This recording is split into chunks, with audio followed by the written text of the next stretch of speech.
ये तकलीफ उतनी बड़ी है कि अगर हादसा हो जाए तो फिर पता नहीं आगे क्या होगा।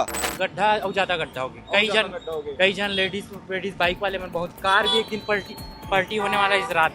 कि इन गड्ढे को भर देना चाहिए और जिसकी जान कभी चले जाए वो जो है ना हो, ये इनके दिमाग में अभी तक नहीं आया है। भीड़ होता है ना कॉलेज और दोनों की वजह से, हाँ। इस वजह से गाड़ी यहाँ डेली कम से कम 4 से 5 एक्सीडेंट होते हैं रोज। इसके वजह से नहीं, भीड़ के वजह से। 60% रास्ता तो ये बैरिकेशन ही रोक दे रहा है, तो कहाँ से फिर जाएगी एम्बुलेंस और जो स्कूल में जाने वाले बच्चे। हादसे कभी भी हो सकते हैं, ये मैं लगातार कह रहा हूँ, और जिस दिन हो जाएगा उस दिन आप ये वीडियो को जरूर देख के अफसोस करेंगे कि जब खुशवंत ने कहा था कि हादसा हो जाएगा तब हमें रोड को बना लेना था।